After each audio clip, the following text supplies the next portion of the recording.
أعوذ بالله من الشيطان الرجيم. بسم الله الرحمن الرحيم.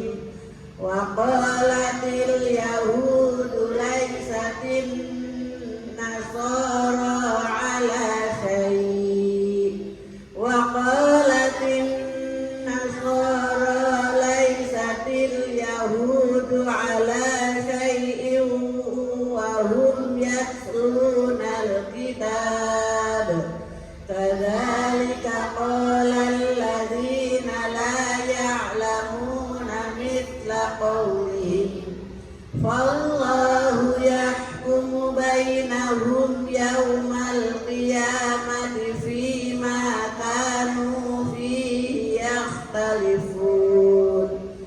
ومن أظلم ممن منع مساجد الله أن يذكر فيها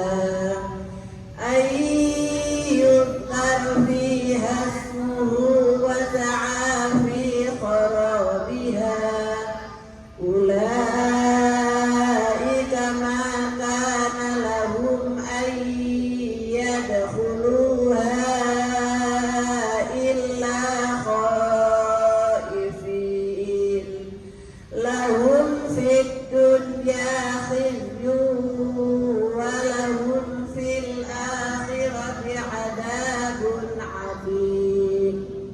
ولله المشرق والمغرب فأينما تولوا فثم وجه الله إن الله واسع عليم.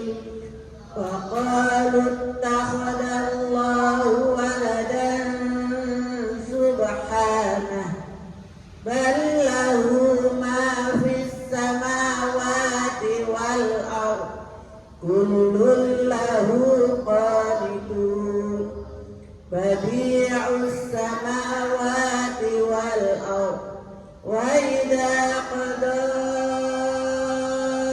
أمرا فإنما يقول له كن فيكون. وقال الذين لا يعلمون لولا يكلمنا الله أو تأتينا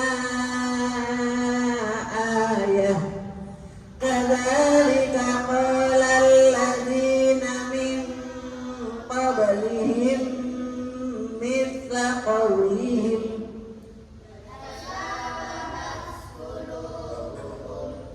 قد بينا الآيات